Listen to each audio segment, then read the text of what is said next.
People often ask me what the best time of year is to buy or sell. And there's not a quick, easy answer. So let's start with buying.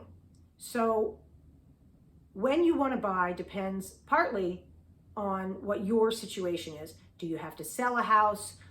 Do you have children who are in school and you'd like to let them finish school? That kind of thing. So it's what's convenient and makes sense for you. That's the first thing, obviously, to consider. As far as choice of inventory, I can speak to my market, which is the greater Philadelphia area.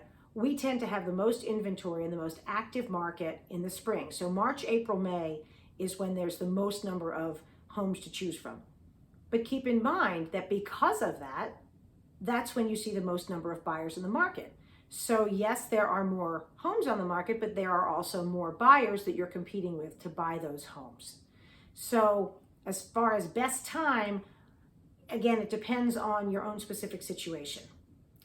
Now, from a selling perspective, of course, it's tied in with the buying side.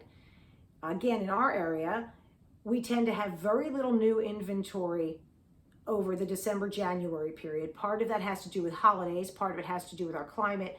Many sellers don't want people coming through their houses in snowy boots and making their hardwood floors or their carpets wet and yucky.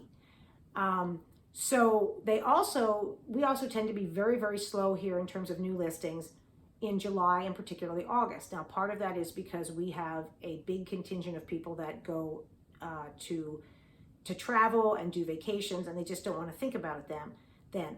But another piece is that with school starting in September, many people who are looking for family homes don't want to look in August because then their kids will have to do a school change depending on when they settle on the house. That's not usually very convenient.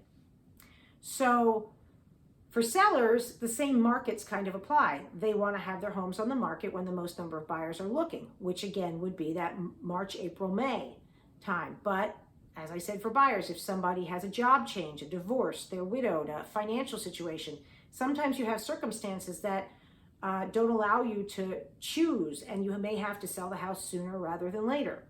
So I had an old manager who used to always say, homes are sold every day of the year. And that's entirely accurate. Obviously, there's greater activity levels at some times than others, but there are always people who are selling and there are always people who are looking to buy.